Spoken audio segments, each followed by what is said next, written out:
this right here, you bunch of prima donna ballerina mother. Welcome everyone, I'm Jordan Sharp. We are running through all 32 teams in the NFL and their future odds updates as we're only just a few weeks away from the start of training camp.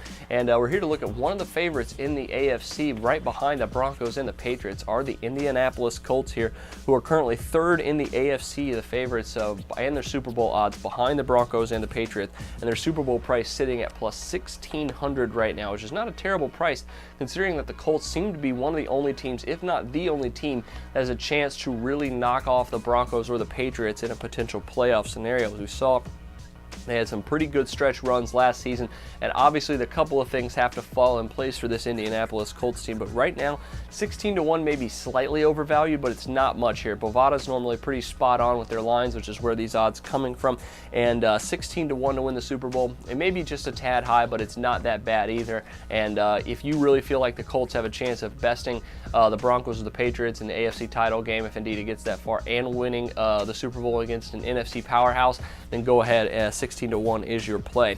The AFC price here for the Colts is at plus 700, and it could be a pretty strong odds considering. But once again, you have to bet that they're going to best either the Broncos or the Patriots, or quite possibly both.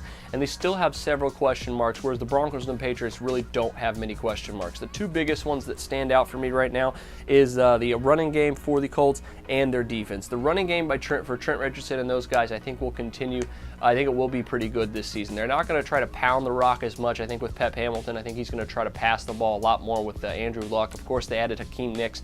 Reggie Wayne should be coming back from his ACL surgery, and of course the emergence of T.Y. Hilton last year. Steve's got plenty of passing options, so they really don't need to rely on the run, but they're going to have to at least establish it. And if Trent Richardson, Ahmad Bradshaw, those guys can't really establish the run, it's going to be a very long season in Indianapolis, and these odds are very overvalued if they can't. Another thing that really concerns me about this team is their defense, and that's going to be the area that really wins or loses them playoff status this season.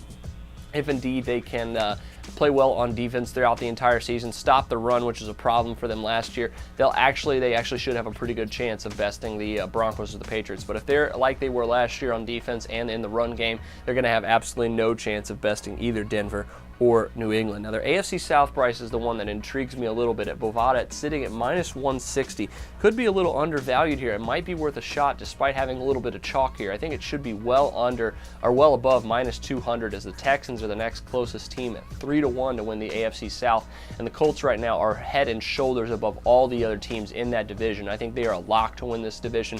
Minus 160 could be a pretty solid play in the AFC South. But that'll do it for the Indianapolis Colts. Make sure you check out everybody else in the AFC South, as well as all the other 31 teams in the NFL and their future odds updates here as we head into training camp. But until then, I'm Jordan Sharp, and this has been another edition of the Sharp Pick.